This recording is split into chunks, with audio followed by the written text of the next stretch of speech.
Given the warm up this week, we wanted to bring in meteorologist Ginger Jeffries in now to talk about some of the heat highlights. And first off, I always hear you, Ginger, saying that you're talking about the average temps or normal temps, but is there a difference? That is such a great question. And it's a question that always comes about because we do talk about what's normal this time of the year or what the average is this time of the year. And they're very different. One is a specific temperature. The other is more of a range. So the average daily temperature, we take the highest temperature of the day and the lowest temperature of the day, divide by 2. That means the bulk of your day was spent in that average temp. However, the average high temp, we take all the recorded highs for that date, dating back as long as we've been keeping records, divide it by that number of years, and that gives us our average temperature. Now, the norm, that would be 5 degrees within whatever this number comes out to be, higher or lower. So one's an actual temperature, the other is a range. Normal is more of a range. Okay, I gotcha. Okay, so how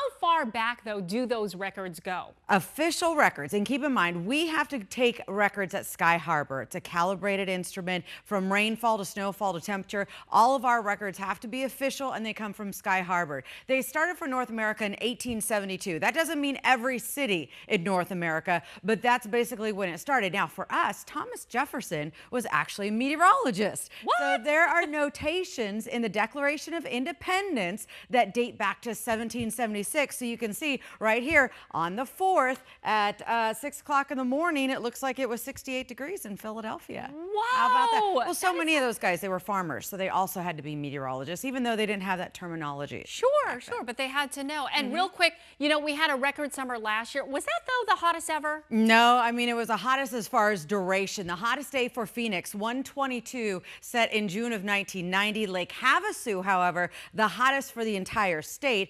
128, set in 1994. Now, we did have the longest stretch.